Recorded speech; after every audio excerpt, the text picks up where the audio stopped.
No, there's another thing I want to tell you about. I got a new pair of underpants, right? And do you ever have a crack at putting your underpants on, but you're not quite awake? And you've just had a stab at it, and you haven't really thought it through. And you've caught big toe on the front of the underpants. And then you have a little bit of a dance with it. And then you've got to go down with the underpants. And then you're having words to yourself going, get your game face on here. What are you fucking doing? Putting your underpants on. Think about this. Right, you've got to be up on one leg, right? So you can counter lever, and, maybe the next time you do it up against the wall. So if you do fall over, you can go into the wall, as opposed to the last time, top of the stairs. And you're looking at the hole, and you're a couple of fake stabs at it.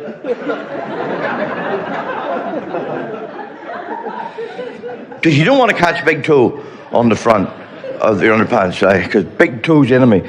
Big toe is your friend at night when you're taking your shoes off, taking your trousers off. Big toe's the only toe that works, by the way. All the rest of them are just de-evolving, aren't they? They're like, big toe's the only toe that moves, right? If you move your toes, that's the only one that moves. The rest of them are just going, what's going on? Except for little toe. Little toe doesn't even bother moving. He's just lying there thinking, what's the point? I'm not even going to the market.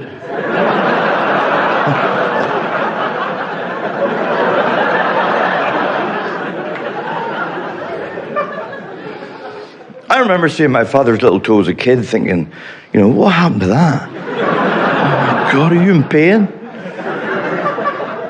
But now my little toe's the same. It's like upside down. It's like sideways. You can't even see it. The one next to it's lying on top of it.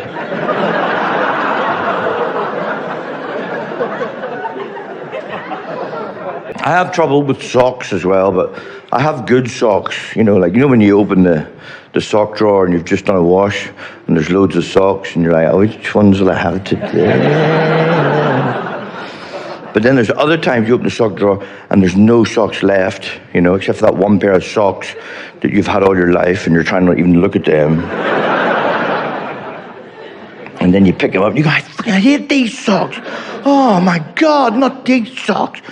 We have a chair opposite the bed. They have to, I sit on so I can get my foot on to put those socks on. I just fight with the sock the whole way. I've got a bad head on. I fucking hate these socks. These are the freaking worst socks. My leg up, And if my wife's ever in bed and I'm putting those socks on, she says the same thing to me every time. The freaking same thing, like a broken record. Can you put your underpants on first?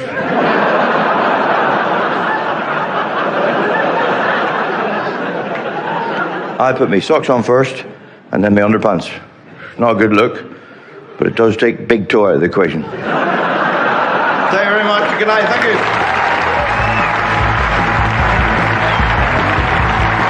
you. It's good to hear people coughing again too, isn't it? Not that long ago, we'd been running to the hills if someone had coughed.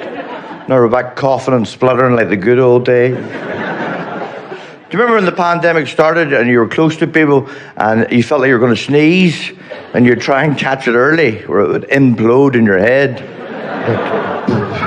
Because the sneeze you do at home is different from the sneeze you do when you're out. When you sneeze at home, that's like an exorcism, isn't it?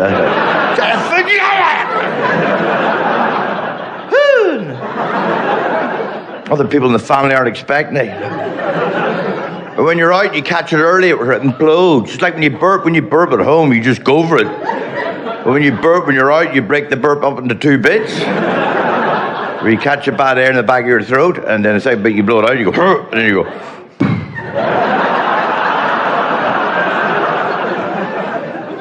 Sneezing's the same, but you still sneeze. Have you ever sneezed with your mouth full? Happened to me once. I was on a first date. No, it gets worse. It gets worse. I had the shits. No, it gets worse. I was in a standing 69er. No, it gets worse. I realized I wasn't gay. It gets worse. My parents arrived home, and we fell down the stairs. But luckily, we were in a standing 69er, so it was just feet the whole way down the stairs. And I landed the right way up. But my brother wasn't happy. No. These are jokes. Right. Won't be trying that again. It's nice to be, on tour sometimes. Parts of it I don't enjoy, doing stand-up. Parts of it, checking into hotels. It sounds good, but it gets a bit tedious after a while because they're very two-faced. Like when you check in, they couldn't do enough for you. Can we show you to your room? Can we help you with your bags? Then you go out for the evening, and you come back and they've folded the sheets back and put a lovely little chocolate on the side of the bed. And you're like, oh. Yeah. And then you wake up in the morning and they're like, get out. What are you talking about? Just get in, fucking get out. When you get into a lift, you're tired. You ever get into a lift and you press the floor you want to go to, and then someone gets into the lift with you and they press another floor below your floor, and you're looking at the back of their head going, you fucker, what is I'm not always like that. Sometimes, you're just you and a young girl in a lift together, and it can be quite intimidating as an older man with you and a younger girl in the lift. And I always try and make them feel at ease. I give them skinny lips. Just to make them feel at ease, I do this, I go.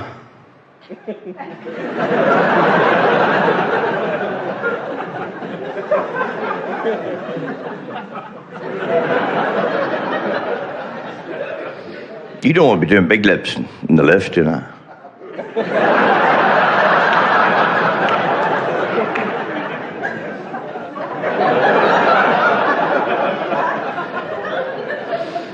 I do skinny lips a lot. It's my go-to face.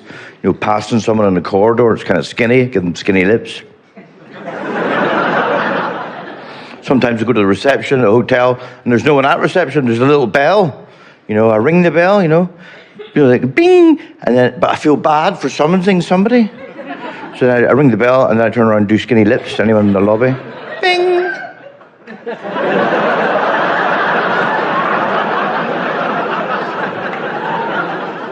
One time I went up to the hotel room and there was no toilet paper in the hotel room. So I had to go back down to the reception and say to the girl, there's no toilet paper in the room.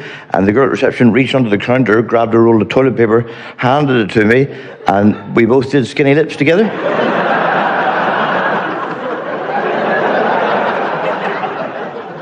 As a comedian in Australia, I also learned how to adapt my words doing comedy. I was doing a show on a cruise ship, my first show on a cruise ship, and I was going to perform in the early show. The early show, there were kids in the audience. And they told me, Ivan, you're in the first show. It's a family-friendly show. Kids in the audience, no F words. I went, no F words. My entire act is about impersonating Australians. How do you think I'm going to do my show? And then a friend of mine, a well-seasoned comedian, Australian, he told me, no, Ivan, you can say, you know that in Australia you can swap the F word for bagger and everything will be PG. Just swap all the bagger this and bagger that and bagger all and bagger off and you bloody bagger it. It's like, are you sure it's a PG? Yeah, you can hear it on the radio. Have you heard it on the radio, on the telly? Oh, yeah, I've heard bagger on the radio and on the telly. Bagger, B-U-G-G-E-R. Bagger. I've heard that word. Yeah, man. PG-13. So I did what my friend told me. So I swapped all the F words for bagger. Just my set. Just checking all the F words for bagger. And then I made a terrible mistake. Behind the curtain, right before the show, I grabbed my phone. And I Googled the definition of the word bagger. Let me tell you something, you beautiful people of Melbourne. Bagger is a very specific F word. And it's very graphic. If you Google it, don't click on images. I was like, oh my God, how am I going to say these words in front of children? How come bagger is PG in Australia? And when my friend was right, I've heard bagger on the radio, I've heard bagger on the telly. And I also heard bagger yelled by the parents to their children when they're playing footy, like, "Hey Timmy, run like baggery!" Run like buggery. English is my second language, but let me say something. I think that run like buggery is bad syntax. Because how does buggery run? It's not Timmy run like buggery. It's more like, "Hey Timmy, run! There's a buggery." Or, "Hey Timmy, run away from the buggery." So I did what I had to do. I kept the show clean. I stay with fuck. Because fucking, you know. Thank you so much, guys. My name is Giovanni.